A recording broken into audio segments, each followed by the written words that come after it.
Moonlit Bamboo Forest, Volume 4. As dawn gently approaches, the fate of the two youngsters diverges, and they go their separate ways. But the echoes of that ancient story still resound within the forest, waiting for the day that they may welcome small town boy back into their midst once more. As day slowly dawned, the young boy was gently awakened.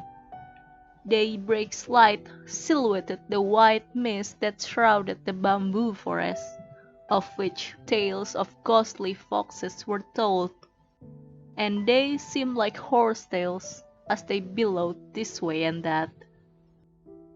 The woman held his hand, and together they walked toward the place where the sun pierced through the woods.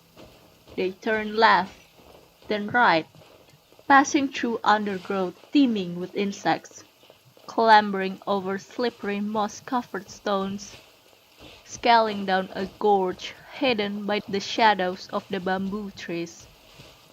All the way she led him, till they arrived at the exit of the bamboo forest. "I still don't know who you are, or where you're from," said the boy, for the previous night's story had yet to leave his mind. The woman turned, and with her back to the morning light, her eyes shone gold, but she merely smiled and said nothing. Many years later, the boy, who was a boy no longer, would remember that moment, and he would understand. The gap between them was as a yawning chasm. His fate was to leave his home and go to Liyue Harbor, to seek the riches the Geo Archon has bestowed upon him. Hers then was to hide herself away, away from the majestic, kindly gaze of that great lord of Geo, and protect those ancient tales that even she was beginning to forget.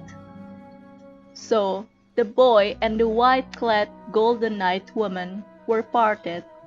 He would pack his things and head for that thriving port city, while she stood silently at the boundaries of the bamboo forest. For in her bewitching eyes, she seemed to have already foreseen the young man's fate. That someday, when he was old, tired of the sea and the waves of life, he would slowly return to this mountain village, and there he would live out the rest of his days. In the dawn's glow, the boy heard a whinnying cry that then grew distant.